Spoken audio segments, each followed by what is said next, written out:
Je vous présente Deezertech, établissement reconnu par l'État qui fait des formations accélérées dans plusieurs domaines pour élèves, étudiants ou professionnels. Informatique, réseau, infographie, audiovisuel, développement web, marketing digital, secrétariat bureautique, comptabilité et cours d'anglais. Deezertech, notre adresse, nous sommes en face de l'arrêt BRT à Saint-Thiandoum. Numéro de téléphone disponible sur WhatsApp 77 170 81 81. Deezertech.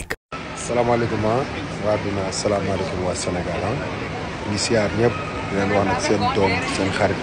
ñun ñi di dem Bangkok da ngeen koy ñaanal yàlla suñu borom ñu ndam si barki Seydina Mouhamed waaw maa ngi wax nag ngeen ñaanal bu baax a baax waaw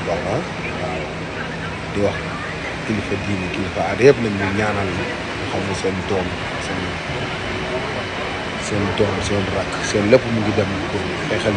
pour Sénégal pour yàlla suñu borom may ñu dem ci barki Seydina Mouhamed waaw dox yi ñu ngi nele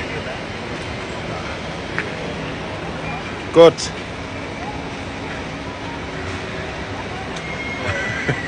let's go salaamaaleykum waa dina salaamaaleykum waa Sénégal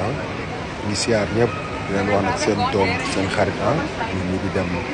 Bangkok da ngeen koy ñaanal yàlla suñu borom ñu ndam si barki Seydina Mouhamed waaw maa ngi wax nag ngeen ñaanal bu baax a baax waaw di wax kilifa diini kilifa aada yëpp nañ ñu ñaanal ñu xam ne seen doom seen rakk seen lépp mu ngi dem pour xeexal pour Sénégal pour yàlla suñu borom may ñu dem ci barki Seydina Mouhamed waaw dox yi ñu ngi nele coach